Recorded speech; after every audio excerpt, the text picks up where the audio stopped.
Y'all saw that video last year where I said seed starting dates are earlier than you think, but this year they may even be earlier than that. So let's talk about that and let's break it down, because as confusing as planting and gardening is, it just gets a little bit more hairy each year, and we're going to see where this one takes us. Getting to the late breaking news, I do want to say that this information could make it a little bit more difficult if you're planted like we are, where we've got our beds fully planted and we're trying to run it and get a harvest so we can then put the beds to bed, put them to rest for the winter, and then plant again, which when I say for the winter, I mean maybe for a month or two. So it gets a little bit complicated. Welcome back to Sandy Bottom Homestead, everybody. Hope you're having an absolutely fantastic day. It is, I'm in coastal North Carolina, and today it is 63 degrees as a high. We're going back up into the 80s after this. That's why I call it the heartbreak zone, and we're in yo-yo season. But whatever, you know, you can't have it all. You know, this whole thing about the seed starting dates and planting dates and stuff like that, I got a little bit of information, and it's not like it's top secret or anything, but over the years I've learned to listen to what I read, and if it makes sense, then definitely kind of follow the trend a little bit.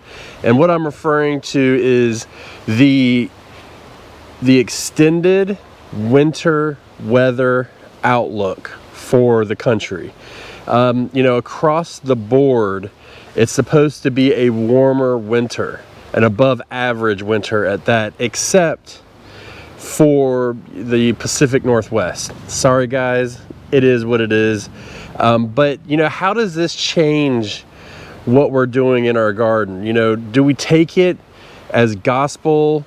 Do we just plow ahead and just keep saying, oh, it's going to be above average, it's going to be warm? Like, what? How do we handle that? For a lot of our beds, this is actually really good news. You know, it doesn't necessarily mean that you can have, by any stretch of the imagination, tender things growing or anything like that that are going to make it. And it doesn't necessarily mean that you're not going to get a freeze. That's not what this is saying at all.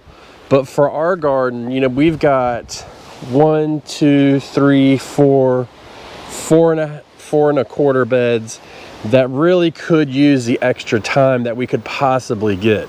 These forecasts, and you get wind of them, and a lot of times, you know, you hear above average. It doesn't necessarily mean that it's not going to freeze by any stretch of the imagination. And it also doesn't mean that, you know, if your typical low evening temperatures are, let's say, you know, in the teens, it doesn't necessarily mean you're going to be in the 30s. That's not what this is saying.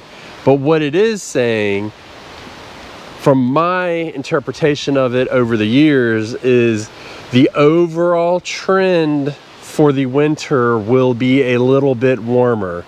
So again, if you're in the teens in the evenings at night, you may be in the 20s, which doesn't seem like a lot, but it's all the difference in the world for your garden.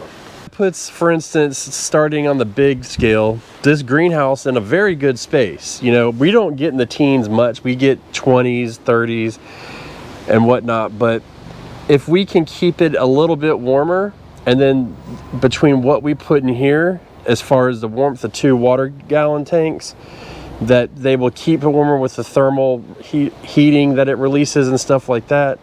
This is really good news for us. To mention some of our beds, for instance, this bed should be fine. This bed could be hit or miss. And the broccoli bed, for instance, it's, you know, when broccoli starts to head, it can be very sensitive to cold. So this could really be an amazing thing, meaning we could add cover to this bed and really prolong the growing time for this, which we should really be wrapping up around the time it starts to get pretty cold. So you just really want to protect that head of broccoli. It means that our low tunnels, our little polycarbonate greenhouses, I dare not say plastic because I got yelled at for calling it plastic. Sorry. You know, all of these things work. And I mean, even if you're further south and maybe you just have to use a frost blanket, even better. You know, it's less that you have to add to your garden, and the more effective that they will be. garden here, this bed, excuse me, is turnips. I'm gonna reseed the spinach in the row that didn't come up soon, and then we have radishes. The idea is that all of this would be harvested well before we could get that real cold, but if it doesn't, then we have a little bit more time. Same with this lettuce here. You know, the lettuce and bok choy shouldn't be an issue, but you never know, and it just, that little bit of grace is gonna help. Now, the kale and the collards in the back, they're gonna do fine. The mustards can be a little bit sensitive, but they should be just fine. What does that mean for our frost dates?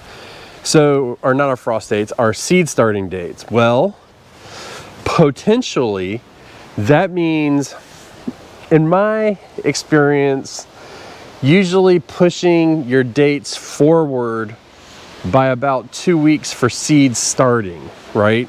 Seed starting is not a big deal, especially if you do it inside. You gotta, I mean, you can start your seeds whenever you want, but it's timing them to get outside that's really important. So we can do that. We can time it a little bit more, have it a little bit earlier, and then hopefully with the knowledge that we have, we know that it could get a little bit warmer earlier, or at minimum, it won't be as cold, which for me in my area, that means that our January planting date should be, for our broccoli and cabbages, should be right on schedule. You know, we did it a little bit earlier last year because we were having a warmer winter, so it should be right on schedule. Now, the question becomes, do you take this as gospel? The thing I take for gospel is what my garden's doing. My garden's suffering, that's a clear indication. You know, the broccoli's heading up, the cabbages are heading up. That's a clear indication of what's going on, and that's what I take as gospel. Moving forward in this whole conversation, I don't trust the weatherman as far as I can throw him. I mean, as far as I'm concerned, it's an educated guess, and they do have tools at their disposal to help them, but it is still an educated guess. And it's just one of those things that just because you see that it's going to be really warm, or, you know, above average or anything like that, that doesn't mean anything. It doesn't mean a hill of beans for what it's actually going to be. But again, we're looking at the trends here. You know, we don't want to, you don't want to get hyper focused on what's occurring like right this second. We need to be kind of looking out a little bit, and this is what helps us time our gardens a little bit better, get plants in the ground, be able to use covers effectively. That's the key, is effectively. Not just using covers, but using them effectively is the key. And so with this knowledge, we know that we have a chance of doing that. And so what I'm doing is I'm continuously looking ahead. I'm looking at that 10-day forecast, looking out. I mean, look, y'all can look at the Farmer's Almanac, and I've read many articles to see how their forecasts for the years go, and you know, there's been studies about how accurate they are, and I believe it was, I think, don't quote me on this, but I believe I came across a number of something like 10% accurate. It's no more than a wild guess. And so I know that when you start looking at like the actual forecast and the winter forecast and stuff like that, it's a little bit more of an educated guess. There are indications meteorologically that will show that there are going to be warming trends or something like that. So, you know, it's a little bit more accurate, you know, a little bit more dependable, I guess is the word I should use. But it's still going to be cold. You're still going to have a winter, and it just is what it is. And when it comes down to planting, it's still going to be, you're going to have to be very careful. Right now, we're about 3 weeks roughly. I'm pushing it back a week for our first frost. We got really close last night. It's supposed to be warmer tonight and then warmer the next night. But I'm getting ready, and you'll see a video of it shortly, to put up my frames for my low tunnels. And so what I need to do is I really need to decide, like, where am I going to put low tunnels and what do I need to put them on? You know, for instance, I don't really need to put them on these Brussels sprouts, but they got a bit of a late start. And so we're thinking, if it's going to be a little bit warmer, we can add the low tunnel on and then just help it along even more. and make it so that we can absolutely get maybe, you know, more growth faster on these plants. They're still going to grow when it's cold, but it's going to be slower, and so we're going to try and speed them up. Same with actually this broccoli bed here. You know, we would rather save this one than this one, because this is a mixture of broccoli and cabbage does pretty good here as long as we can keep the moisture content away from the base of the plant. It does pretty good, so we're not overly concerned about that. But like our lettuce bed, depending on how it's being harvested in the coming weeks, and then also our turnip bed, how the turnips are coming along, they may need to be protected as well. Luckily where I am, I can kind of pick and choose how I want to, you know, what I want to protect, what needs to be protected, and really what's worth being protected. You know, if we're coming up and it's going to be, let's say for the next 5 days we were going to get, you know, down into the 20s, I would have to take a hard look at some of these beds and just say, you know what, it's not even worth it. Even if we could keep them warmer, they're still not going to produce really, and it's just going to be a constant struggle. So we're thankful for this, but there's also some things not to be thankful for in this, and that's the precipitation outlook. So like for my area, for instance, it's supposed to be pretty dry. That's an issue. We haven't had any rain in about a month, and we're looking for 2 weeks out, no rain even forecasted whatsoever. That's an issue. Luckily we can still water, but I will say this, the water that I put in the ground does not match the rainwater.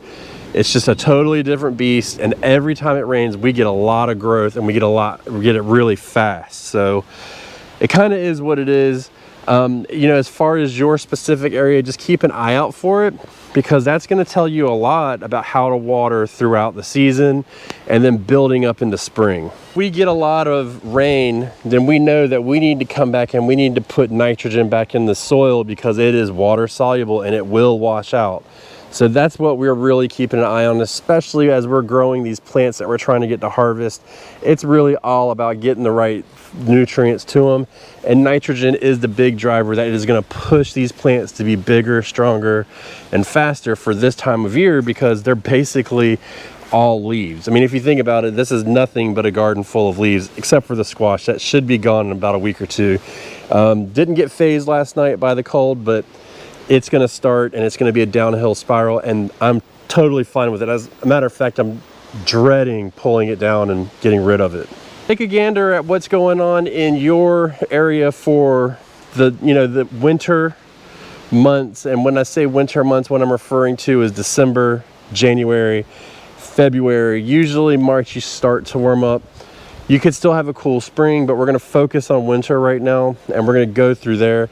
As the months go along, as the days and weeks pass, we will get more into how much of a spring we're going to have and what we can look forward to that. But if you find that you're going to be above average, look at your average temperature, go a little bit above it, and see what a low tunnel will do for you, what you can plant. Look at your starting dates and then go from there. If you need help with seed starting dates, I make custom seed starting charts for people. Email me, we can get them. They're not free, but we can get one to you, and it'll help get you on the right path. But even still, like, I'm looking at the seed starting chart that I use, and based on the knowledge I have, I'm like, well, I got to push everything ahead by 2 weeks. It's not a big deal, but if you time it out right, you will get much more harvest, and then you'll be able to plant more in your garden in the next season. And that is the true goal here at Sandy Bottom Homestead.